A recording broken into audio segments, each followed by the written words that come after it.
ज्ञान रस YouTube channel पर आपका स्वागत है। आज प्रस्तुत है यूजीसी नेट जेआरएफ हिंदी जून 2026 की परीक्षा का जो हिंदी का प्रश्न पत्र है उसका ज्ञान रस विश्लेषण। यह हम 3 भागों में करेंगे। यह पहला भाग है। 30 प्रश्नों पर हम इसमें चर्चा करेंगे। प्रामाणिक उत्तर की विस्तृत व्याख्या देखेंगे और जो मूल पुस्तक है उनसे हम इन प्रश्नों और विकल्पों का प्रामाणिक प्रामाणिक विश्लेषण देखेंगे, विवेचन देखेंगे। पहला प्रश्न है हमारे पास इकाई 6 से हिंदी उपन्यास का प्रश्न है यह, और यह पहले उपन्यास से है, देवरानी जेठानी की कहानी उपन्यास से। इनमें किन सामाजिक समस्याओं को नहीं उठाया गया है? तो इसमें सती प्रथा को नहीं उठाया गया है और छुआछूत को नहीं उठाया गया है। फिर बाल विवाह, अशिक्षा, स्त्रियों की आभूषण प्रियता, यह कहां से पढ़े, कहां से उठाया गया है? इसका तीसरा विकल्प सही हो जाएगा। तो हम देखते हैं, यह जो पुस्तक है रेमाधव पब्लिकेशन से प्रकाशित है, देवरानी जेठानी की कहानी। यह पंडित गौरीदत्त द्वारा लिखित है। इसका जो बैक पृष्ठ है, बैक कवर है, एकदम से सबसे अंतिम पृष्ठ, वहां पर हम देखें तो स्पष्ट लिखा हुआ है अंतर्वस्तु। और यह पुस्तक के अंदर भी प्रस्ताविका के शीर्षक के अंतर्गत लिखा हुआ है। यहाँ देखें, बाल विवाह, स्त्रियों की आभूषण प्रियता और शिक्षा या स्त्री शिक्षा। क्योंकि यह समस्या के रूप में है, इसलिए शिक्षा की समस्या मतलब अशिक्षा। तो ये हमें यहां से मिल जाता है। इस प्रकार यह जो पहला प्रश्न है, इसके लिए हमें कहीं और नहीं जाना है, बल्कि यह पुस्तक के पिछले कवर पर ही उपलब्ध है। अगला प्रश्न देखते हैं। तो यह प्रश्न है 10वीं इकाई से, आत्मकथा, जीवनी एवं अन्य गद्य विधाओं से। इसमें भोलाराम का जीव जो कहानी है, व्यंग्यात्मक कहानी है, व्यंग्य है, उससे प्रश्न है कि पंक्तियों को क्रम के अनुसार व्यवस्थित करना है। तो यह जो 3 पंक्तियां हैं, हम देखते हैं कि नारद और भोलाराम की पत्नी के साथ संवाद है। यह जो है वह नारद और अधिकारी के बीच में संवाद है। और यह जो कथन है वह चित्रगुप्त और नारद का संवाद है। तो यह कहानी में सबसे पहले आता है। उसके बाद ये तीनों आते हैं। इनमें से सबसे पहला आता है कि जब नारद पूछते हैं कि आपने अपनी ओर से कोई प्रयास किया था या नहीं पेंशन के लिए, तब ये है हर 10-15 दिन में एक दरख्वास्त देते थे। दूसरा है कि जब नारद कहते हैं कि उनका कोई चक्कर तो नहीं था बाहर, तो उसके जवाब में वो कहती हैं अ, भोलाराम की पत्नी कि जिंदगी भर उन्होंने किसी दूसरी स्त्री को आंख उठाकर नहीं देखा। और तीसरा आता है कि मेरा यहाँ कोई मर्ज तो है नहीं, फिर भी मैं सरकारी दफ्तर में जाऊंगा, जब भोलाराम की पत्नी उनसे निवेदन करती है कि मेरी ये जो पेंशन रुकी है उसके लिए आप कुछ प्रयास कर दीजिए। तो सबसे पहला क्या होगा? ये होगा, डी होगा, कि बहुत संभव है जो चित्रगुप्त और नारद का संवाद है। तो सबसे पहले डी आ जाएगा, जो कि इसमें भी है और इसमें भी है। उसके बाद हमारा एबीसी में से कोई होगा, तो उसमें से होगा ये बी। तो डी के बाद बी तीसरे विकल्प में है, फिर उसके बाद ए होगा, सी होगा, और सबसे अंत में जो संवाद चलता है नारद और ये अधिकारी के बीच में, ये संवाद है, तो इसलिए तीसरा विकल्प सही हो जाएगा। प्रमाण देख लेते हैं। यह सदाचार का तावीज पुस्तक में संग्रहित है यह रचना। और यहाँ देख सकते हैं चित्रगुप्त और उनका संवाद नारद जी का, कि यहाँ लिखा है कि बहुत संभव है कि अगर मकान मालिक वास्तविक मकान मालिक है तो उसने भोला राम के मरते ही उसके परिवार को निकाल दिया होगा। ये हो गया पहला कथन। उसके बाद जब नारद पहुंचते हैं भोला राम की पत्नी के पास, तो वहां वो कहती है कि हर 10-15 दिन में एक दरख्वास्त देते थे, पर वहां से या तो जवाब आता ही नहीं था, और आता तो ये कि विचार हो रहा है। तो ये हमारा दूसरा हो जाएगा कथन। अगले आगे देखते हैं कहानी में, इस रचना में। तो यहाँ है कि परिवार के बाहर तो पत्नी कहती है कि जिंदगी भर उन्होंने किसी दूसरी स्त्री को आंख उठाकर नहीं देखा। ये हमारा तीसरा कथन हो जाएगा। उसके बाद फिर हम देखते हैं कि भोलाराम की पत्नी उनसे निवेदन करती है कि पेंशन मिल जाए, ऐसा कुछ कीजिए, आप तो सिद्ध पुरुष हैं। तो नारद जी जवाब देते हैं कि मेरा यहाँ कोई मठ तो है नहीं, फिर भी मैं सरकारी दफ्तर जाऊंगा और कोशिश करूंगा। तो ये चौथा कथन हो जाएगा। और सबसे अंत में है कि जब साहब, वो जो अधिकारी हैं पेंशन वाले, वो बताते हैं कि 20 बार एक ही बात को 20 जगह लिखना पड़ता है, तब पक्की होती है। देर लग ही जाती है। तो ये जो कथन है वो सबसे अंत में है, पांचवा कथन। तो इस प्रकार से हमारा वो विकल्प सही हो जाता है। अगला प्रश्न है हमारे पास इकाई 8 हिंदी नाटक से, और हिंदी नाटक में हबीब तनवीर के आगरा बाजार से है यह कथन, यह प्रश्न। प्रश्न है कि इस नाटक में किताब वाला निम्नलिखित पंक्तियां किस पात्र से कहता है। तो ये जो नीचे पंक्ति है यह कही गई है किताब वाले के द्वारा, लेकिन किसके प्रति कही गई है, यह प्रश्न पूछा गया है। कथन है, मैंने अपनी किताबों के इश्तहार के लिए लोगों को जमा कर रखा है, यह शौक और यह जिहालत, सुभान अल्लाह। यह है अजनबी के प्रति। ठीक है, यह प्रमाण देखते हैं अब। आगरा बाजार पुस्तक के अंक 2 में, दूसरे अंक में हम पाते हैं अजनबी और किताब वाले के बीच संवाद चल रहा है। ये किताब वाले का कथन यहाँ पर है कि मैंने अपनी किताबों के इश्तहार के लिए लोगों को जमा कर रखा है, यह शौक और यह जिहालत, सुभान अल्लाह। तो यह हम देख सकते हैं कि अजनबी के प्रति है। अजनबी किताब वाले से पूछता है और उसके बाद फिर से अजनबी और प्रश्न करता है। कहने का आशय ये कि किताब वाले का यह जो कथन है, यह पंक्ति है, वह अजनबी के प्रति कही गई है, तो इसलिए अजनबी इसका सही उत्तर है। अगला प्रश्न देखते हैं, इकाई 5 से है, हिंदी कविता से। यह जायसी ग्रंथावली से है, आचार्य रामचंद्र शुक्ल द्वारा संपादित जायसी ग्रंथावली से। पंक्ति है, भई पुछार लीन बन वासु, बैरिन सवत दीन चिल बांसु। अब ये जो चिलबांसु है, इसका क्या अर्थ है? शुक्ल जी के अनुसार जो उन्होंने दिया हुआ है, तो उसके अनुसार इसका अर्थ है चिड़िया फंसाने का एक फंदा। प्रमाण देखते हैं, जायसी ग्रंथावली में जब हम नागमती वियोग खंड में जाते हैं तो 18वें दोहे के अंतर्गत, यहाँ 17वां दोहा समाप्त हो गया, उसके आगे 18वें दोहे में भई पुछार लीन बन वासु, पैरिनी सवत दीन चिल बांसु, यह पंक्तियां हैं। और इसका अर्थ यहाँ पर दिया हुआ है चिलबांस, और इसका अर्थ है चिड़िया फंसाने का एक फंदा। अक्षर छोटा है संभवतः, तो जूम कर लीजिएगा वीडियो को यदि ना दिखे तो, पर ये इसका अर्थ है। बाकी आपके पास इंटरनेट पर भी उपलब्ध है, मैंने ये लिंक दे रखा है सभी पुस्तकों को, या तो खरीदने के लिए या अगर पीडीएफ उपलब्ध है तो उसका लिंक दे रखा है। हमारे ग्रुप में भी ये सभी सामग्री है, आप वहां से देख सकते हैं। वीडियो के डिस्क्रिप्शन में भी मैंने सभी पुस्तकों को खरीदने के लिए या जो पीडीएफ है उनके लिंक सब दे रखे हैं। कुछ ऐसे हैं जिनके नहीं मिले, पर अधिकांश के दे रखे हैं, तो वहां से आप इसे प्राप्त कर सकते हैं। अगला प्रश्न है हमारे पास इकाई 10 से, आत्मकथा जीवनी तथा अन्य गद्य विधाएं से। देखा जाएगा जैसे चलेगा, खर्च के लिए प्राण तो नहीं दिए जा सकते। यह पंक्ति किस रचना से ली गई है? केवल रचना का नाम पूछा गया है, तो यह प्रेमचंद घर में से है। अब देखते हैं प्रमाण। इस पुस्तक में जुलाई 1915 उपशीर्षक के अंतर्गत प्रसंग चल रहा है, नौकरी छोड़ने की बात चल रही है, और प्रसंग चल रहा है, संवाद है जिसमें शिवरानी देवी और प्रेमचंद संवाद कर रहे हैं। तो शिवरानी देवी कहती हैं, तो मास्टरी क्या बुरी है? तो वे अर्थात प्रेमचंद कहते हैं, तुम्हें मालूम है 40 ही मिलेंगे। शिवरानी देवी कहती हैं, हाँ मालूम है 40 ही मिलेंगे, तो क्या? प्रेमचंद कहते हैं, बताओ खर्च कैसे चलेगा? शिवरानी कहती हैं फिर कि देखा जाएगा जैसे चलेगा, खर्च के लिए प्राण तो नहीं दिए जा सकते। तो ये यहां से है, शिवरानी देवी का कथन है प्रेमचंद घर में रचना से। अगला प्रश्न है हमारे पास हिंदी नाटक से, स्कंदगुप्त नाटक से है, जयशंकर प्रसाद द्वारा रचित स्कंदगुप्त नाटक में देवसेना द्वारा गाए गए गीतों का क्रम पूछा गया है।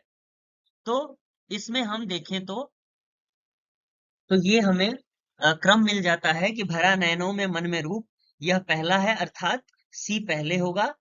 और आह वेदना मिली विदाई, ये अंतिम है, अर्थात ए अंतिम होगा, तो यह विकल्प हमारा सही हो जाता है।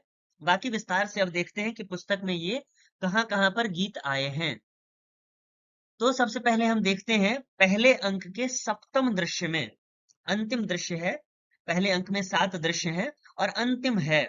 यहाँ पर देवसेना का गीत है, भरा नैनों में मन में रूप, किसी छलिया का अमल अनूप। यह गीत देवसेना गाती है, तो हमें मिल जाता है प्रथम अंक के सप्तम दृश्य में। उसके बाद हम देखते हैं कि द्वितीय अंक के प्रथम दृश्य में हमें अगला मिलता है, घने प्रेम तर तले। बैठ छाह लो भव आतप से तापित और जले। तो यह जो गीत है घने प्रेम तरु तले, यह दूसरे क्रम पर आता है, द्वितीय अंक के प्रथम दृश्य में है। आगे देखें तो पंचम अंक में इसके बाद द्वितीय दृश्य में है, शून्य गगन में खोजता जैसे चंद्र निराश, राका में रमणीय यह किसका मधुर प्रकाश। तो यह हमें मिल जाता है पंचम अंक के द्वितीय दृश्य में, अर्थात तीसरे स्थान पर यह आ जाएगा। और फिर अगला है पंचम अंक के ही तृतीय दृश्य में, देश की दुर्दशा निहारोगे, डूबते को कभी उबारोगे। ये हमें मिल जाता है, ये सब देवसेना जी का ही गीत है, देवसेना का गीत है। और सबसे महत्वपूर्ण है कि आह वेदना मिली विदाई, मैंने भ्रमवश जीवन संचित मधुकरियों की भीख लुटाई। यह न केवल देवसेना का, न केवल पंचम अंक का, इस नाटक का सबसे अंतिम गीत है, पंचम अंक के षष्ठ दृश्य से। सबसे महत्वपूर्ण बात है कि यदि केवल हम इतना भी ध्यान रखें कि यह इस नाटक का अंतिम गीत है, तब भी हम इसे सही कर सकते हैं, क्योंकि यह अंतिम गीत है देवसेना का भी, और यह केवल एक विकल्प में है, अंतिम में, आह वेदना मिली विदाई। तो इस तरह से ये सही क्रम है इन गीतों का। अगले प्रश्न पर चलते हैं। इकाई 1 से है हमारा अगला प्रश्न, हिंदी भाषा और उसका विकास। प्रश्न है, भाषा विज्ञान के अनुसार मानवेतर भाषाएं प्रायः किस प्रकार की होती हैं? तो मानवेतर भाषाएं प्रायः सहज वृत्तिक होती हैं। यह सहज वृत्तिक होती हैं। प्रमाण देखते हैं। पुस्तक है भाषा विज्ञान भोलानाथ तिवारी जी की। यह पुराना है, जिसका पीडीएफ जिससे मैंने लिया है। इस समय पुस्तक इस रूप में मिल रही है, किताब महल से ही प्रकाशित है, पुरानी पुस्तक भी नई भी। तो यह अवश्य ले लें, बहुत ही आवश्यक पुस्तक है यह हिंदी के विद्यार्थियों के लिए। तो इसमें अब देखते हैं प्रमाण की, जब वो भाषा के अभिलक्षण बता रहे होते हैं, एकदम से प्रारंभ में यह 14वां पृष्ठ ही है, इस मोटी सी पुस्तक का 14वां पृष्ठ ही है, जहां पर वो भाषा के अभिलक्षण बता रहे होते हैं। तो उसमें 10वें अभिलक्षण के रूप में वो बताते हैं कि मानव भाषा जो है वह असहज वृत्तिकता से युक्त है, लेकिन जो मानवेतर प्राणी हैं वे भूख, कामेच्छा, भय आदि जीव सुलभ सहज बातों के कारण प्रायः सहज वृत्तिकतः इंस्टिंक्टिवली अपने मुंह से कुछ ध्वनियां निकालते हैं। तो मानवेतर प्राणी क्या करते हैं? सहज वृत्तिकतः, प्रायः सहज वृत्तिकतः अपने मुंह से कुछ ध्वनियां निकालते हैं। लेकिन मानव भाषा जो है वो मूलतः असहज वृत्तिक है, नॉन इंस्टिंक्टिव है। तो हमारे प्रश्न का उत्तर यहाँ मिल जाता है कि मानवेतर प्राणी की जो भाषा है वह प्रायः सहज वृत्तिक है। ठीक है, ये हमें मिल जाता है। अगले प्रश्न पर चलते हैं। इकाई 3 साहित्य शास्त्र का प्रश्न है, श्रृंगार रस से संबंधित पंक्ति एवं रचनाकार, इनका मिलान करना है। यह प्रश्न यूं तो कठिन है, पर फिर भी बहुत आसान है। कि आप ध्यान दें कि यह जो दो इसमें संस्कृत के आचार्य हैं, आनंदवर्धन और भोजराज, ये दोनों संस्कृत के आचार्य हैं, और ये दोनों हिंदी के आचार्य हैं। जाहिर सी बात है, संस्कृत के आचार्य संस्कृत में अपनी परिभाषा देंगे, अपनी बात रखेंगे, और ये जो हिंदी के आचार्य हैं वो हिंदी में अपनी परिभाषा देंगे। और हिंदी वाले आचार्य का नाम हिंदी पंक्ति से केवल एक में मिल रहा है। आप ध्यान से देखें, बी और डी, बी और डी का, चलिए डी का तो बहुत दिया हुआ है, बी का देखिए, बी का क्या होना चाहिए? या तो 3 होगा, बी क्योंकि हिंदी है, तो बी का या तो 3 होगा या 2 होगा।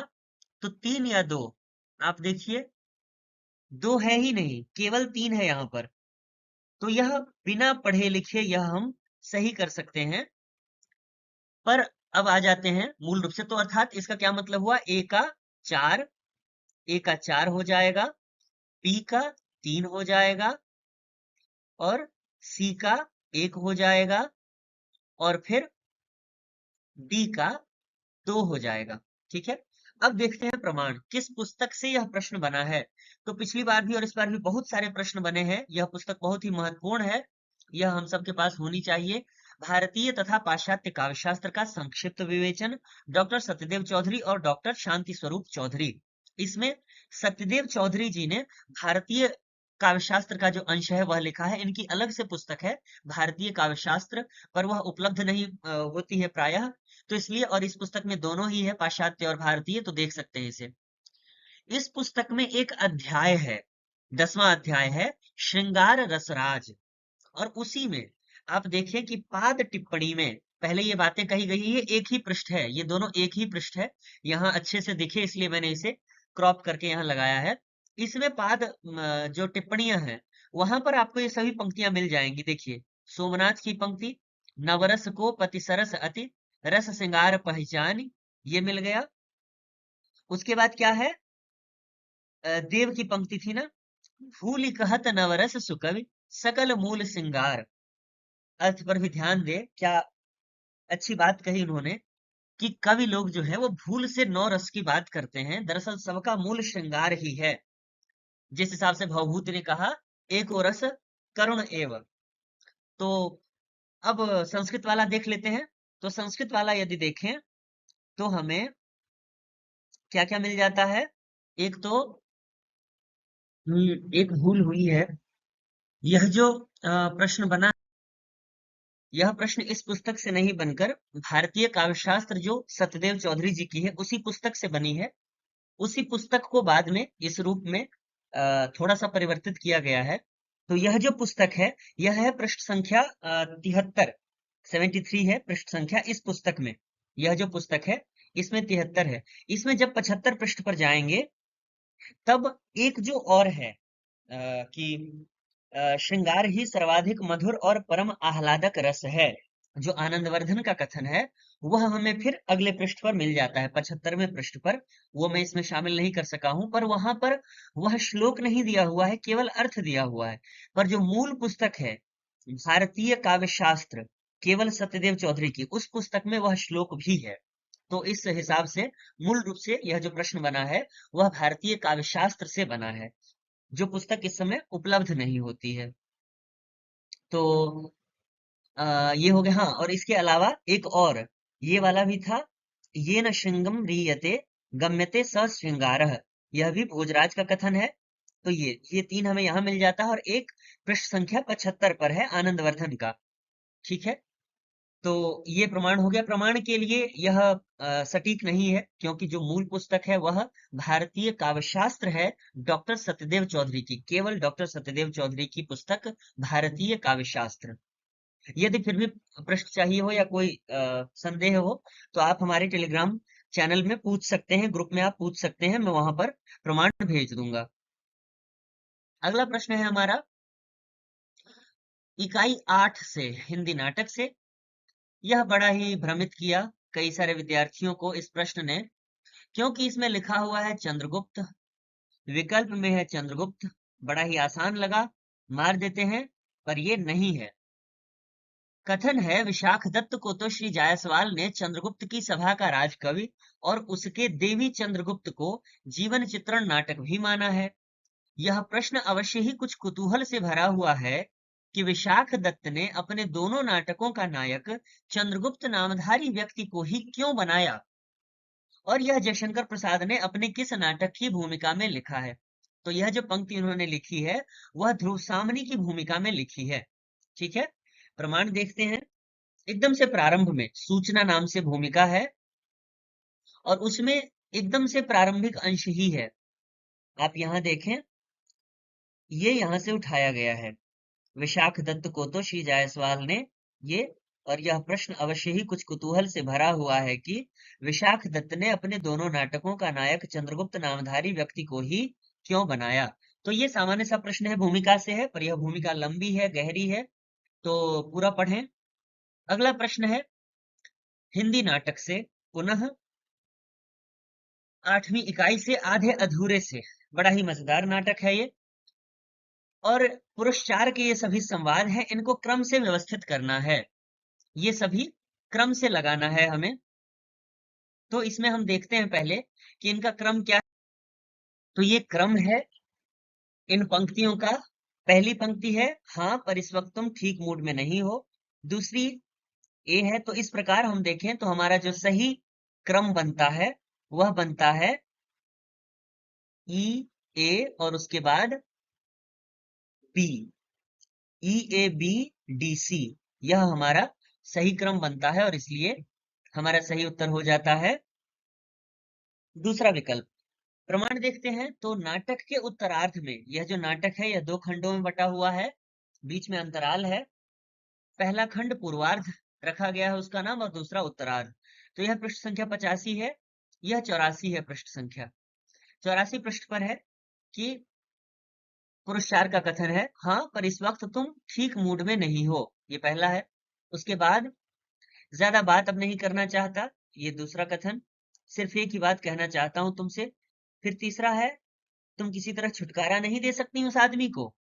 और फिर चौथा है, उल्टी बात नहीं, तुमने जिस तरह बांध रखा है उसे अपने साथ। और फिर अंतिम, कि क्योंकि और कोई जानता भी तो नहीं उतना जितना मैं जानता हूं। तो ये इस तरह से इसका सही क्रम है। अगले प्रश्न पर आते हैं। प्रश्न है वैचारिक पृष्ठभूमि से, बहुत ही महत्वपूर्ण प्रश्न है, इकाई 4 से है। ये पुस्तक है और इनके लेखकों का नाम है, हमें मिलान करना है। तो यह the post modern condition a report on knowledge, यह फ्रेडरिक नहीं, ये लियोतार्द की पुस्तक है। उसके बाद post modernism the cultural logic of late capitalism, ये फ्रेडरिक जेम्सन की पुस्तक है। और फिर उसके बाद द एंड ऑफ मैन है, देरिदा की पुस्तक। और द डेथ ऑफ ऑथर है, रोला बार्थ की। ठीक है, अब देख लेते हैं प्रमाण किस पुस्तक से ये प्रश्न बने हैं। यह पुस्तक बहुत ही महत्वपूर्ण है और हम सबके पास अवश्य होनी चाहिए। यदि हम पुस्तक खरीदने चले हैं तो इस पुस्तक को हमें अपनी प्राथमिकता में रखना चाहिए। और यह पुस्तक है हिंदी आलोचना की पारिभाषिक शब्दावली, डॉक्टर अमरनाथ द्वारा रचित। और इसी पुस्तक से यह प्रश्न बना है। पृष्ठ संख्या 77 पर देखिए, जो उत्तर आधुनिकतावाद है इसमें, उसी के अंतर्गत यहाँ पर है, ये छोटा सा है इसलिए मैंने यहाँ बड़ा करके लिखा हुआ है कि लियोतार की पुस्तक, यहाँ लिखा है the post modern condition a report on knowledge, ये पुस्तक है। उसके बाद अगले पृष्ठ पर देखिए, यह पृष्ठ संख्या 78 है। यहाँ देखिए पृष्ठ संख्या 78, यहाँ पर लिखा हुआ है फ्रेडरिक जेम्सन, और पुस्तक का नाम है post modernism the cultural logic of late capitalism, ये है। फिर उसके बाद हम देखते हैं यहाँ पर देरिदा की पुस्तक द एंड ऑफ मैन, यहाँ लिखा हुआ है। और फिर यहीं देखते हैं रोला बार्थ की पुस्तक, किताब का नाम है द डेथ ऑफ ऑथर, ये यहाँ है। तो इस प्रकार से यह प्रश्न, मैं एक जानकारी दे दूं, पिछली बार जो परीक्षा हुई थी जनवरी 2026 की परीक्षा, उसमें 6 प्रश्न केवल इसी पुस्तक से बने हैं। मैं उस पर भी विश्लेषण करूंगा और उस पर आएंगे हम लोग बाद में। पर यह पुस्तक बहुत ही महत्वपूर्ण है, इस बार भी 2 प्रश्न बने हैं इस पुस्तक से। पर फिलहाल आगे बढ़ते हैं। अगला प्रश्न पुनः है वैचारिक पृष्ठभूमि से, इकाई 4। यह पुस्तक, ये लियोतार्द है, ये लियोतार्द नहीं। तो इन्होंने उत्तर आधुनिक समाज से जुड़ी किन चीजों पर विचार करने का आग्रह किया है। हाँ, आमतौर पर हिंदी साहित्य का इतिहास पढ़ते हैं और इतिहास वाली चीजें ही सोचते हैं, पर काव्यशास्त्र या वैचारिक पृष्ठभूमि इतनी गहराई से दी हुई है डॉक्टर नगेंद्र संपादित हिंदी साहित्य का इतिहास में, कि बल्कि कहना चाहिए हरदेव, जो हरदयाल हरदयाल जी ने जो उसको पुनर्संपादित किया है, उन्होंने संभवतः उसको जोड़ा है। तो वहां पर देखिए लिखा हुआ है लियोतार्द ने, ठीक मतलब वहीं से प्रश्न बना है। पहला विकल्प इसका सही है, ज्ञान साध्य न रहकर साधन बन गया है, बाजार की वस्तु बन गया है। और दूसरा सही है कि विज्ञान और प्रौद्योगिकी के विकास में भाषा की भूमिका जो है वह बढ़ गई है। और इस हिसाब से ए बी अर्थात दूसरा विकल्प सही होगा। देखते हैं इसका प्रमाण। ये हिंदी साहित्य का इतिहास है, डॉक्टर नागेंद्र और डॉक्टर हरदयाल द्वारा संपादित। और यहाँ पर देखिए यह विकल्प लिखा हुआ है, हाईलाइटर से कुछ ज्यादा ही हाईलाइट हो गया है ये पहला है, ये दूसरा है और इसके नीचे तीसरा है। लिखा है लियोतार्द ने अपनी पुस्तक पोस्ट मॉडर्न कंडीशन में उत्तर आधुनिक समाज से जुड़ी 3 चीजों पर विचार करने का आग्रह किया है। इन्होंने 3 चीजों पर, जैसा लिखा हुआ है वही वैसा ही है पूरा हूबहू। और इसमें पहला ही यहाँ पर है कि विज्ञान और प्रौद्योगिकी के विकास में भाषिकी ने महत्वपूर्ण भूमिका निभाई है, ये हमें मिल गया। और दूसरा हमें यहाँ मिल जाएगा दूसरे में कि अब ज्ञान साध्य न रहकर साधन बन गया है, वह बाजार की वस्तु बन गया है। तो इस प्रकार से यह जो दोनों विकल्प हैं सही, वह यहीं से बने हैं। पुस्तक है, इस पुस्तक में यह पृष्ठ संख्या 429 है। उत्तर आधुनिक विमर्श के अंतर्गत आधुनिक काल पूर्व पीठिका में उत्तर आधुनिक विमर्श है, उसके अंतर्गत उत्तर आधुनिकतावाद है, उसमें यह बातें बताई गई हैं। अगले प्रश्न पर आते हैं। इकाई 5 से हिंदी कविता है प्रश्न। तो सबसे पहले हम देखते हैं रोटी और संसद की पंक्तियां, सुप्रसिद्ध पंक्तियां। यह तीसरा आदमी कौन है, मेरे देश की संसद मौन है। उसके बाद नक्सलवाड़ी देख लेते हैं। मुझे अपनी कविताओं के लिए दूसरे प्रजातंत्र की तलाश है। फिर अकाल दर्शन, वे इस कदर पस्त हैं कि तटस्थ हैं। और मोचीराम की कोई जंगल है जो आदमी पर पेड़ से वार करता है। तो इस हिसाब से हमारे सही विकल्प क्या हो जाएंगे? ए का 3 2 में है, और बी का 4, ए का 3 और बी का 4, फिर सी का 1 और डी का 2। तो यह तीसरा विकल्प हमारा सही हो जाएगा। प्रमाण देखते हैं। यह संसद से, ये कल सुनना मुझे, इसमें संकलित है रोटी और संसद। और ये पाठ्यक्रम की रचना, ये सभी पाठ्यक्रम की कविताएं हैं धूमिल की। और इसी में पंक्ति है, यह छोटी सी कविता है जिसकी अंतिम पंक्तियां हैं ये सुप्रसिद्ध पंक्तियां। उसके बाद संसद से सड़क तक जो धूमिल का काव्य संग्रह है, उसमें नक्सलवाड़ी कविता है, और उसमें हमें यह पंक्ति मिलती है, मुझे अपनी कविताओं के लिए दूसरे प्रजातंत्र की तलाश है। आगे बढ़ते हैं। तो संसद से सड़क तक में ही दूसरी कविता है जो अकाल दर्शन, उसमें हमें यह मिल जाता है, वे इस कदर पस्त हैं कि तटस्थ हैं। ये हम देखते हैं वहां। और उसके बाद मोचीराम कविता में हम देखते हैं कि कोई जंगल है जो आदमी पर पेड़ से वार करता है। तो इस प्रकार से ये सभी पंक्तियां धूमिल की पाठ्यक्रम में लगी जो कविताएं हैं उनसे ली गई हैं। ये अकाल दर्शन है, ये ये अकाल दर्शन कविता है, यह मोचीराम है। और ऊपर हमने नक्सलवाड़ी और रोटी और संसद कविता से पंक्तियों को देखा। अब आगे देखिए, अगला प्रश्न है इकाई 5 से ही पुनः हिंदी कविता से। इस बार अकाल दर्शन की ही पंक्तियों को क्रम से लगाने के लिए दिया गया है। तो सबसे महत्वपूर्ण है कि यदि हमें याद हो कविता की अंतिम पंक्तियां, तो ये अकाल दर्शन कविता की बिल्कुल अंतिम पंक्तियां हैं कि क्रांति यहाँ के असंग लोगों के लिए किसी अबोध बच्चे के हाथों की जूजी है। ठीक है। और ये जो पंक्तियां हैं, इनसे जूजी है, फिर पूंजी है, यह मिल रहा है। तो इससे ठीक पहले ये होगा, मतलब सी और ए होगा अंत में। सी और ए यहां पर है। फिर उसके बाद हम देखें तो ये एक ही में ही है, ये आराम से हमारा बन जाएगा। सबसे पहले ई होगा, फिर बी होगा, उसके बाद डी होगा, और फिर सी होगा, और अंत में ए होगा। ठीक है। अब इसको हम देख लेते हैं पुस्तक में। तो ये हमारा विकल्प सही हो जाएगा। यहां देखिए कि सबसे पहले अकाल दर्शन के प्रारंभ में हमें मिल जाता है कि उनका कहना है कि हमें बच्चे हमें बसंत बुनने में मदद देते हैं। बच्चे हमें बसंत बुनने में मदद देते हैं, ये हमें पंक्ति मिल जाती है। जी हाँ, तो अगला हमें मिल जाता है यह कि उस मुहावरे को समझ गया हूं जो आजादी और गांधी के नाम पर चल रहा है। यह अगली पंक्ति है, पंक्तियां हैं। और उसके बाद हमें ये मिल जाता है कि वे इस जंगल की सराहना करते हैं, भारतवर्ष नदियों का देश है। क्रम देखें तो शुरू हुआ 17-18, यह 19वां पृष्ठ है, और यह 20 है। कविता है अकाल दर्शन, यहाँ नीचे में अकाल दर्शन कविता है। और पुस्तक है संसद से सड़क तक। और अंत में, बिल्कुल अंत में, यहां पर है कि एकता युद्ध की और दया अकाल की पूंजी है, और अंतिम की क्रांति यहाँ के असंग लोगों के लिए किसी अबोध बच्चे के हाथों की जूजी है।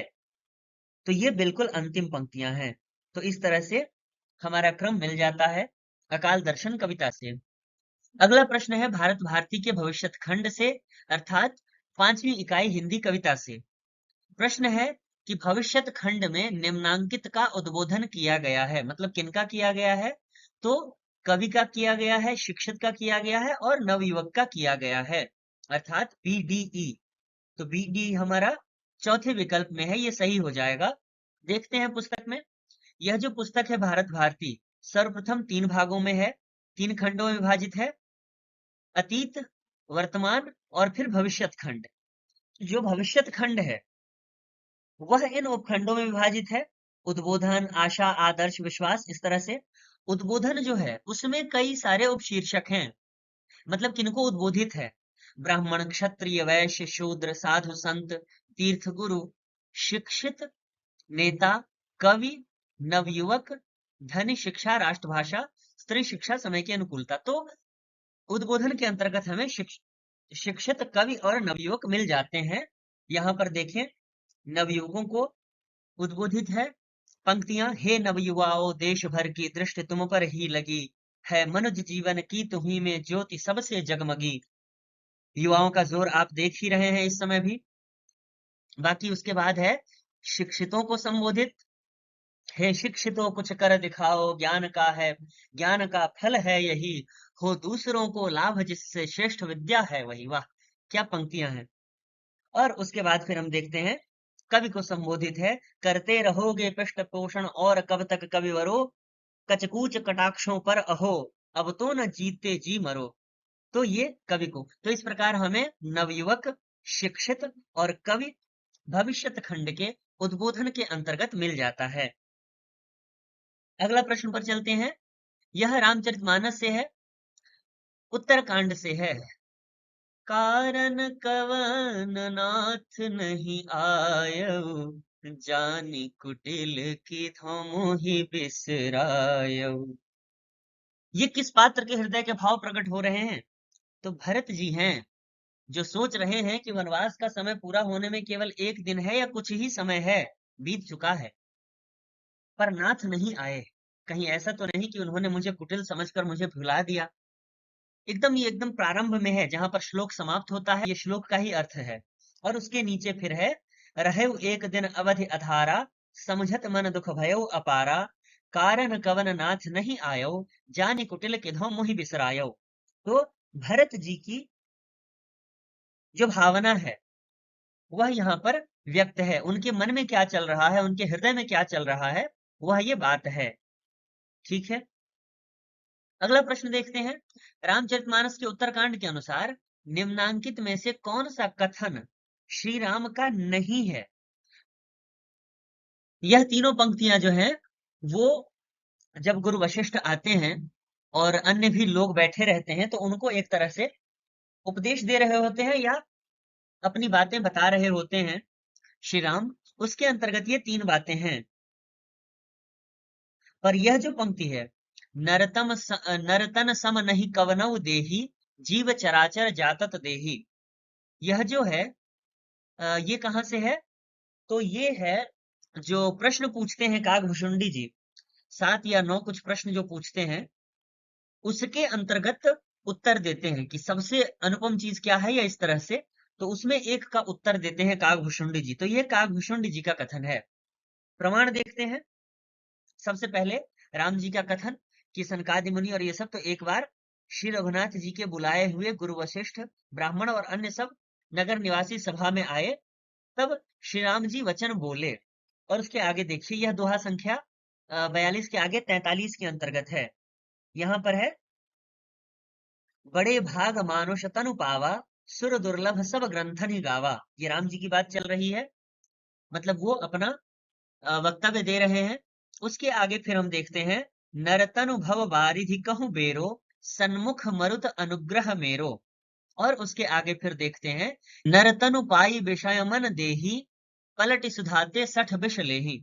तो ये 3 कथन हमें श्री राम जी के मिल जाते हैं। अब उसके बाद हम अंत में आए तो देखिए कि जब वो दुर्लभ शरीर और कई सारे 7 या 9 कुछ प्रश्न पूछते हैं, उनके उत्तर में मतलब गरुड़ जी पूछते हैं प्रश्न और काकभुशुंडी जी उत्तर देते हैं। तो काकभुशुंडी ने कहा, और यहाँ है कि नरतन सम नहीं कवन्यु देही, जीव चराचर जातत जातत तेही। यह बहुत ही आगे है। पृष्ठ संख्या आप देख सकते हैं कितना अंतर है, 1033 और यहाँ पर 951 है। यह दोहा संख्या अनुमानतः 120 120 के आसपास का है अंत में। तो ये हो गया सभी, मतलब ये जो है यह काकभुशुंडी जी का है और अन्य सभी जो है वो श्री राम जी के वचन हैं। अगले प्रश्न पर आते हैं, इकाई 10 से है अगला प्रश्न। आत्मकथा जीवनी तथा अन्य गद्य विधाएं से यह स्मृति की रेखाएं में यह जो पंक्तियां दी हुई है, पंक्ति है, वह महादेवी वर्मा जी से किस पात्र ने कही है। मतलब ये महादेवी वर्मा जी के प्रति यह कथन कहा गया है, पर कहा किसने है यह पूछा गया है। किनका कथन है? कथन है, तनिक सा चीखो तो बिटिया रानी, का पढ़े लिखे मनई यह खाए के जियत है। तो यह कथन जो है यह ठकुरी बाबा कहते हैं जब महादेवी वर्मा खिचड़ी खा रही होती हैं बड़े ही सादे तरीके से। प्रमाण देखते हैं स्मृति की रेखाएं में, ये यहाँ पर कि बूढ़े बाबा अर्थात ठकुरी बाबा मेरे लिए तिल का लड्डू, घी, आम की अचार ये सब लेते आए, और ये जो खिचड़ी खा रही थी कैसा, घी रहित पथ्य के कारण मिर्च अचार आदि के बिना ही एकदम सादी सी खिचड़ी ये खा रही थी। तो उस पर ही उन्होंने दानेदार घी और अचार वगैरह सब रख दिया उनकी खिचड़ी पर, और फिर दही का दोना भी उनकी थाली के पास रख दिया और कहा, अनुनय के स्वर में कहा, तनिक सा चीखो तो बिटिया रानी, का पढ़े लिखे मनई यह खाए के जियत हैं। तो ये ठकुरी बाबा का कथन है और महादेवी वर्मा के प्रति कथित है। अगला प्रश्न देखते हैं हिंदी कहानी से। यह इस परीक्षा का संभवतः सबसे आसान प्रश्न था। बचन सिंह किस कहानी का पात्र है? तो राजा निर्बंसिया कहानी के पात्र हैं। उदाहरण के लिए प्रमाण के तौर पर देख सकते हैं।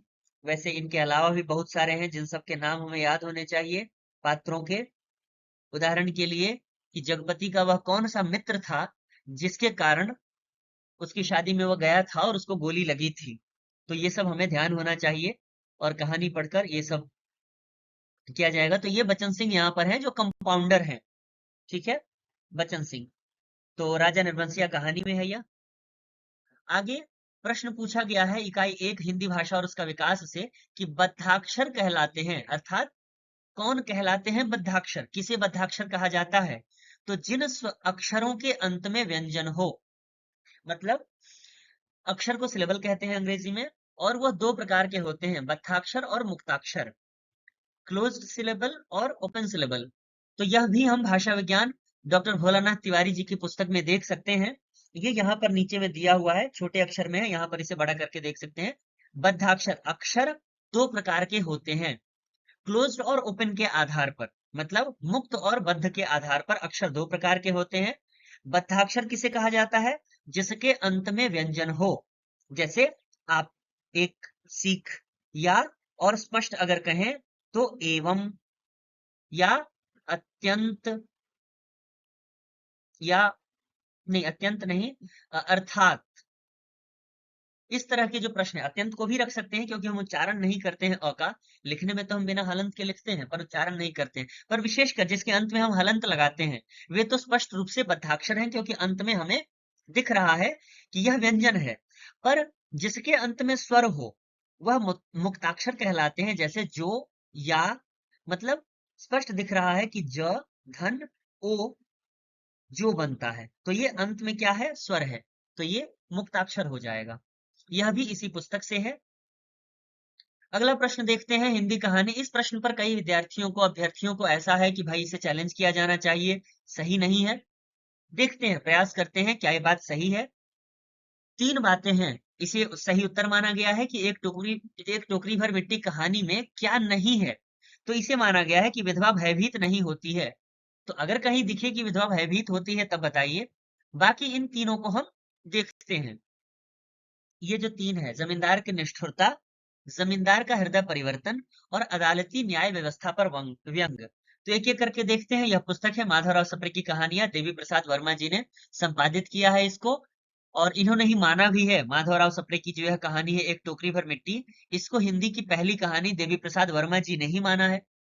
तो वहां देखते हैं कि जमींदार साहब को अपने महल का हाता उस झोपड़ी तक बढ़ाने की इच्छा हुई, इच्छा से ही हो गया। और फिर क्या किया आगे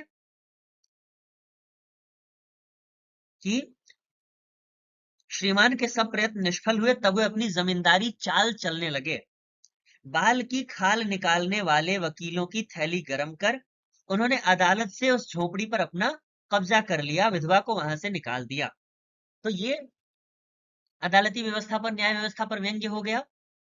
उसके बाद अगर हम देखें उनकी जो कठोरता है, अगर वो देखें, तो यहाँ पर देख सकते हैं कि विधवा को वहां से निकाल दिया, यह भी इनकी कठोरता है। पर वो निष्ठुर तो हैं, क्योंकि ये जो काम वो कर रहे हैं, एक विधवा महिला को, जिसके पास एक छोटी सी बच्ची है, उसको एकमात्र घर से निकाल देना निष्ठुरता का यही प्रमाण है। अदालती न्याय व्यवस्था पर व्यंग्य मिल ही गया है। तीसरा क्या है, उनका हृदय परिवर्तन। तो यहाँ देखिए एकदम से अंत में, उनकी आंखें खुल गईं, कृतकर्म का पश्चाताप कर उन्होंने विधवा से क्षमा मांगी और उसकी झोपड़ी वापस दे दी। तो यही उनका हृदय परिवर्तन है। तो ये तीनों बातें मिल गई। अब इसमें कहीं भी विधवा के डरने का उल्लेख नहीं है, विधवा के भय का उल्लेख नहीं है। तो यह बिल्कुल संगत है, जो सही उत्तर माना गया है वह सही है। आगे बढ़ते हैं। हिंदी उपन्यास से गोदान से प्रश्न है। राय साहब, मिस्टर मेहता, मिस्टर खन्ना और ओंकार नाथ का कथन है। तो इसमें हम सबसे पहले मिस्टर मेहता का कथन देखते हैं कि समाज व्यक्ति ही से बनता है और व्यक्ति को भूलकर हम किसी व्यवस्था पर विचार नहीं कर सकते। फिर है, राय साहब कहते हैं कि मैं इसे स्वीकार करता हूं कि किसी को भी दूसरों के श्रम पर मोटे होने का अधिकार नहीं है, उपजीवी होना घोर लज्जा की बात है। फिर मिस्टर खन्ना का कथन है, आप सन्यासी बन सकते हैं, मैं तो नहीं बन सकता। मैं तो समझता हूं जो भोगी नहीं है वह संग्राम में भी पूरे उत्साह से नहीं जा सकता। और फिर है ओंकार नाथ का कि राष्ट्र का कल्याण हो यही मेरी कामना है, एक व्यक्ति के सुख दुख का कोई मूल्य नहीं है। तो इस हिसाब से यदि हम देखें तो ए का 4 एक ही में है, ये हमारा सही हो जाएगा विकल्प तीसरा। प्रमाण देखते हैं तो गोदान उपन्यास के छठे भाग में हमें 2 वाक्य मिल जाता है, जहां पर राय साहब के घर पर सभी लोग इकट्ठा हुए हैं। राय साहब के सभी मित्र, मेहता, खन्ना वगैरह सब लोग जो इकट्ठा हुए हैं, संपादक जी वगैरह, वहां संवाद चल रहा है, जिसमें मेहता व्यंग्य करते हैं राय साहब पर, उनको सीधे सीधे अपमानित कर देते हैं। तो वो अपनी ओर से अपना पक्ष रखते हुए कहते हैं कि भाई मैं मजबूर हूं, क्या करूं। और वो इस बात को स्वीकार करते हैं। तो ये राय साहब का कथन है कि मैं इसे स्वीकार करता हूं, किसी को भी दूसरे के श्रम पर मोटे होने का अधिकार नहीं है, उपजीवी होना घोर लज्जा की बात है। उसके बाद फिर ये कुछ संभवतः कटा हुआ है या क्या, तो यहाँ पर मेहता जी का कथन है संपादक जी के प्रति। ये जो है कथन राय साहब का, यह मेहता के प्रति है। और मेहता का यह कथन, समाज व्यक्ति ही से बनता है और व्यक्ति को भूलकर हम किसी व्यवस्था पर बात नहीं कर सकते। हाँ, संपादक जी उनसे कहते हैं कि भाई आप अगर इतने ये बन रहे हैं तो आप क्यों इतना मोटा वेतन लेते हैं। तो उस पर संपादक जी को जवाब देते हुए मेहता ये कहते हैं। फिर अगला जो है, कुछ जो कथन है अन्य, वे कथन हमें मिलते हैं, ये क्रम से है। पहले छठे भाग में वह दोनों कथन थे। उसके बाद सातवें भाग में हम देखें, जहां पर दोनों शिकार के लिए निकले होते हैं, सभी जो 4 टोलियां होती हैं, उनमें जो शिकार के लिए निकले होते हैं राय साहब, और राय साहब के साथ और कौन होते हैं, मिस्टर खन्ना। तो खन्ना और राय साहब की बातचीत चल रही होती है। वहां पर खन्ना कहते हैं कि मैं तो समझता हूं आप सन्यासी बन सकते हैं, मैं तो नहीं बन सकता। मैं तो समझता हूं जो भोगी नहीं है वह संग्राम में भी पूरे उत्साह से नहीं जा सकता। जो रमणी से प्रेम नहीं कर सकता उसके देश प्रेम से में मुझे विश्वास नहीं। तो ये कथन जो है वह मिस्टर खन्ना का है, राय साहब का और मिस्टर खन्ना का ये संवाद है। खन्ना यहाँ नाम नहीं है, इसलिए आपको भ्रमित नहीं होना है, आप उपन्यास में देखिएगा, यह मिल जाएगा। या अगर अधिक संदेह हो तो आप टेलीग्राम ग्रुप में आकर मुझसे पूछ सकते हैं, मैं भेज दूंगा यदि ना मिले तो। उसके बाद यदि हम देखें तो फिर 16वें भाग में, 16वें भाग में जब ओंकार नाथ को एक बहाना मिल जाता है राय साहब से सीधे सीधे अगर कहें तो राय साहब को लूटने का, और वो सामने क्या रखते हैं, दिखाने के दांत कि भाई हम तो अन्याय नहीं देख सकते। अन्याय क्या हुआ रहता है कि होरी के ऊपर जो डांड लगा दिया गया होता है, समाज के अनुसार, पंचों के अनुसार जो डांड लगा दिया गया होता है, उसकी खबर इसको हो जाती है, क्या नाम है, ओंकार नाथ को। और वो फिर राय साहब से पूछते हैं कि क्या ऐसा हुआ है, अगर ऐसा हुआ है तो गलत है, मैं तो इसको लिखने वाला हूँ। बाद में हालांकि वो राय साहब उनको मना लेते हैं, और फिर वहीं पर ये कथन है कि कहां से कहां ये लौट जाते हैं कि यहाँ पर है ना कि राष्ट्र का कल्याण हो, यही मेरी कामना है, एक व्यक्ति के सुख दुख का कोई मूल्य नहीं। यह 16वें भाग में है, ओंकारनाथ का कथन है राय साहब के प्रति। ठीक है, तो ये सारे कथन थे। अगला प्रश्न है हिंदी साहित्य का इतिहास से, दूसरी इकाई आचार्य रामचंद्र शुक्ल के हिंदी साहित्य का इतिहास से है, और यह हमको रीतिकाल के अन्य कवि में मिल जाता है, प्रारंभ में ही, एकदम प्रारंभ में ही है। और अच्छे सूक्तिकार शुक्ल जी ने और भी लोगों को कहा है, और बैताल और घाघ को भी कहा है। ये जो विकल्प है वो असंगत है। बैताल और घाघ को उन्होंने अच्छे सूक्तिकार कहा है। देखते हैं प्रमाण रीतिकाल के अन्य कवि में। यहाँ पर देखें तो रीतिकाल के भीतर वृंद, गिरिधर, घाघ और बैताल अच्छे सूक्तिकार हुए हैं, तो यहाँ हमें मिल जाता है। वृंद और गिरधर को भी कहा गया है, पर विकल्प में केवल घाघ और बैताल हैं, तो इस हिसाब से यह सही है। अगला प्रश्न देखते हैं, हिंदी साहित्य का इतिहास से ही है। यहाँ पर पंक्तियों को मिलाना है उनके रचनाकारों के साथ। तो देवसेन का यह मिल जाता है हमें, जो जन शासन भाष्यऊ सो मई कहियऊ सार। फिर सरह का मिल जाता है, पंडिय सल सत्य बखाणे देह हिरुद्ध बसंत न जाने। और हेमचंद्र का मिल जाता है, भला हुआ जो मारिया बहनी भारा कंत। और विद्यापति का रज लुद्ध असलान बुद्धि विक्रम बले हराल हारल। तो इसका सही उत्तर हो जाएगा एक या दो, ये एक में ही है, आसान सा प्रश्न है। यदि हमें एक भी पंक्ति याद हो तो हम इसको, एक या दो तो हम इसको सही कर सकते हैं। और इसका प्रमाण है ये एकदम से प्रारंभ में, अपभ्रंश काल के अंतर्गत, अपभ्रंश के अंतर्गत हम देख सकते हैं शुरू में ही एकदम प्रारंभ में है। यहाँ पर देवसेन, और देवसेन की यह पंक्तियां हैं, जोजन शासन भाष्यौ सोमई कहियौ सार, जो पालई सही भाव करी सो तरि पावई पार। उसके आगे देखते हैं हम, यहाँ पर 10वें पृष्ठ पर सरह का उल्लेख है, और उन्होंने पंडितों को अंत साधना पर जोर देकर पंडितों को कैसे फटकार लगाई है, पंडिय सल सत्य बखाणे देह ही बुद्ध या रुद्ध बसंत न जाने। ये मिल जाता है। आगे हम देखते हैं 26वें पृष्ठ पर हमें मिलते हैं ये हेमचंद्र, और हेमचंद्र की पंक्तियां यहाँ हैं, भल्ला हुआ जो मारिया बहिणी भारा कंतु, लज्जे जमतु बयस यहु, जय भग्गा घरु एंतु। और उसके बाद मिल जाता है एक और है संभवतः, नहीं, अ, एक और जो था वहीं पर, वह विद्यापति की रचना से है, और वो 33वें पृष्ठ पर है। जो पीछे पृष्ठ पर था 33वें पृष्ठ पर, मैं बता नहीं सका। अगला प्रश्न हमारे पास है इकाई 10 से पुनः। तो इस प्रश्न में आत्मकथा जीवनी एवं अन्य गद्य विधाएं से है 25वां प्रश्न। इस प्रश्न में कथन है, स्वयं विवेकानंद जी महाराज को तत्कालीन, एक ही है ये, स्वयं विवेकानंद जी महाराज को तत्कालीन शिक्षित युवकों से घोर असंतोष था। यह वाक्य किस पुस्तक से है? तो यह संस्कृति के 4 अध्याय पुस्तक से है। देखते हैं कहाँ है इस पुस्तक में। यह पुस्तक 4 अध्याय में बटा हुआ है।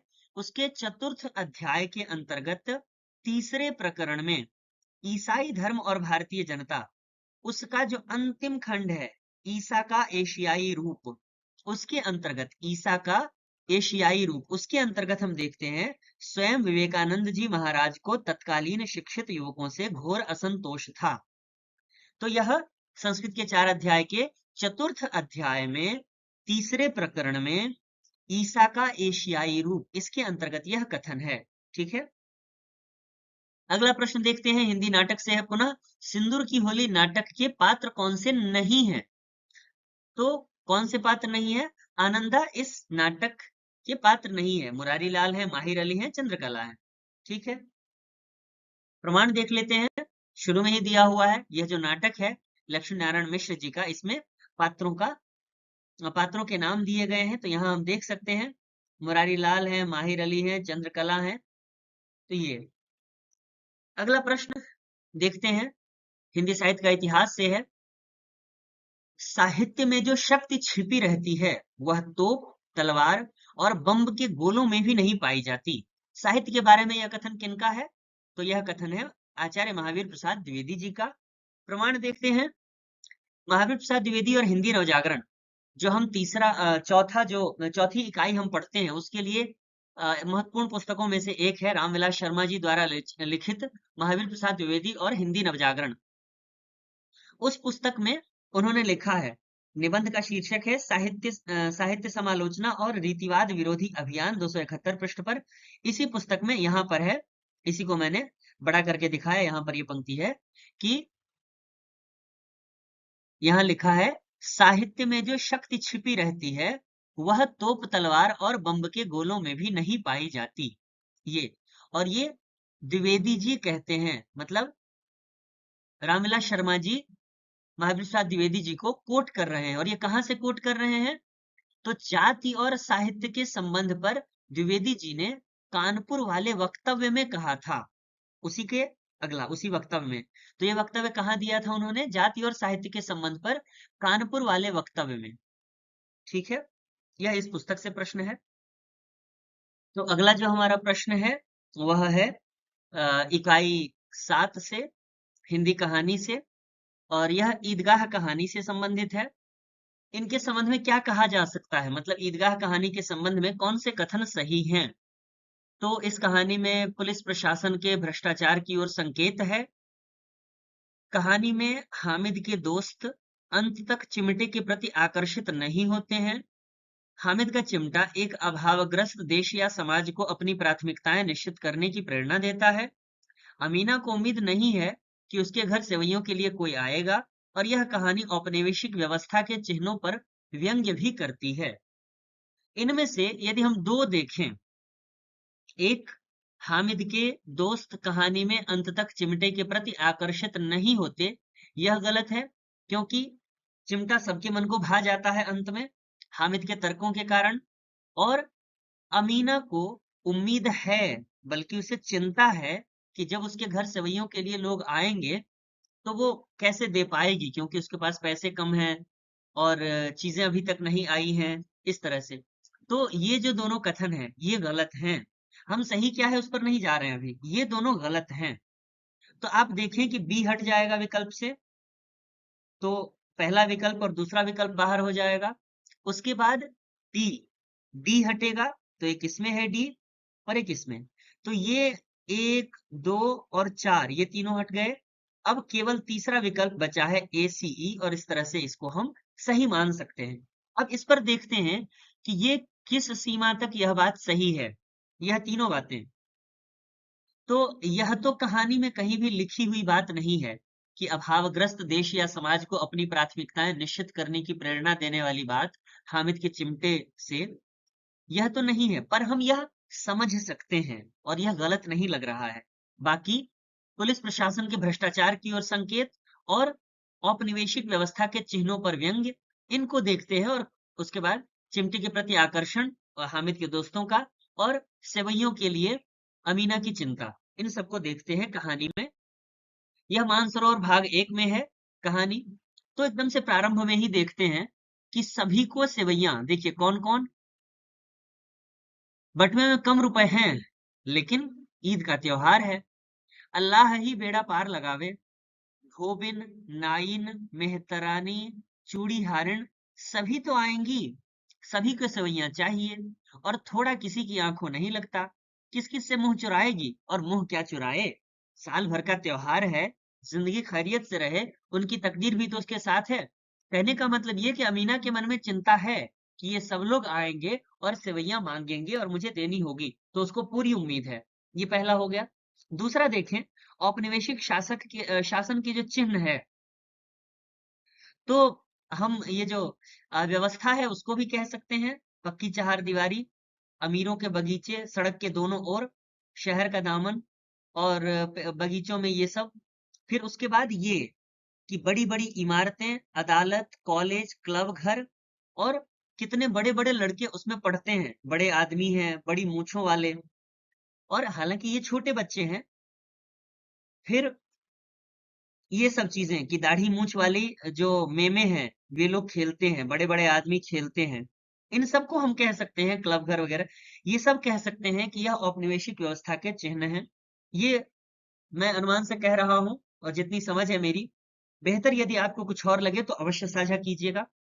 अगले विकल्प पर आते हैं कि पुलिस प्रशासन पर जो भ्रष्टाचार वाली बात है, तो यहाँ कॉन्स्टेबल वाली बात के माध्यम से यह स्पष्ट है कि जब मोहसिन कहता है कि अजी हजरत, यही चोरी कराते हैं, शहर के जितने चोर डाकू हैं सब इनसे मिले रहते हैं, रात को ये लोग चोरों से तो कहते हैं चोरी करो, और आप दूसरे मोहल्ले में जाकर जागते रहो पुकारते हैं। और इस तरह से इनके जो मामू हैं एक थाने में कांस्टेबल, किनके मामू, मोहसिन के मामू, ये कहते हैं कि 20 रुपया महीना पाते हैं लेकिन 50 रुपए घर भेजते हैं। तो ये प्रशासन व्यवस्था पर जो व्यंग्य है भ्रष्टाचार पर, वो स्पष्ट है। उसके आगे हम देखते हैं अंतिम की, चिमटे ने सभी को मोहित कर लिया। तो ये जो नहीं मोहित किया वो गलत होगा, और ये सही है कि चिमटे ने सभी को मोहित कर लिया। तो इस तरह से ये सभी हम इसमें देख रहे हैं। अगला देखते हैं हिंदी कविता से इकाई 5 से, सुनियो एक संदेशो उधो तुम गोकुल को जात। इसमें कौन सा राग भ्रमर गीत सार के अंतर्गत बताया गया है?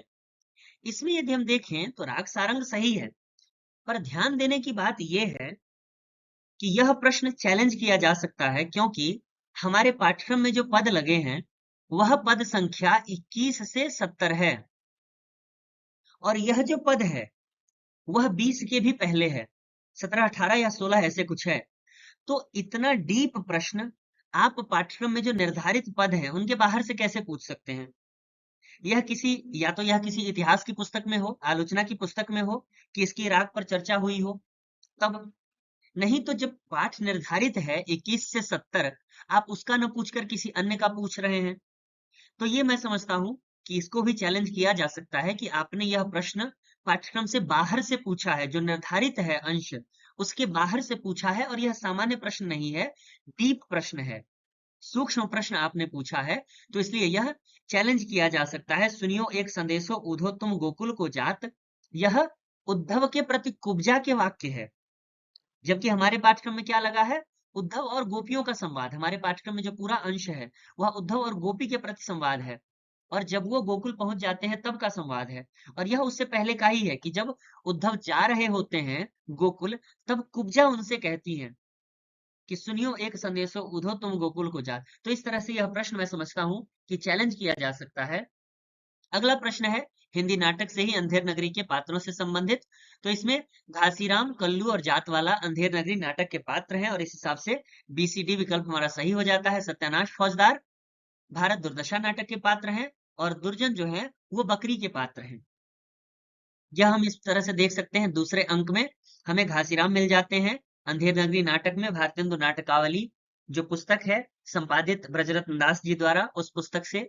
फिर चौथे अंक में, और उसी में दूसरे अंक में ही हमें जातवाला भी मिल जाता है, ब्राह्मण। और चौथे अंक में फिर हमें मिलता है कि जो फरियादी रहता है वो कहता है कि कल्लू बनिया की दीवार गिर पड़ी, सो मेरी बकरी उसके नीचे दब गई, और फिर कल्लू बनिया को बुलाया जाता है। तो कल्लू, जातवाला और अन्य जो है वह इसी नाटक अंधेर नगरी का पात्र है। यदि किसी अन्य प्रश्न पर आपको संदेह हो तो बताइएगा। आज अंतिम दिन है, 18 हम चैलेंज कर सकते हैं। इस तरह की व्याख्या कैसी रही, इस तरह से व्याख्या करनी चाहिए नहीं, कितना लाभप्रद हो सकता है, यह अवश्य बताइएगा, ताकि मुझे समझ में आए कि इस तरह से यह कितने लोगों को अ, अच्छा लग सकता है, पढ़ने में लाभदायक हो सकता है। बाकी फिर मिलेंगे अगले भाग में। यदि मुझसे कोई भूल हुई हो, आपका कोई सुझाव हो तो अवश्य बताएं, और यदि आपने मिला लिया हो आंसर की तो अवश्य बताइएगा कि आपके कितने सही हो रहे हैं। धन्यवाद।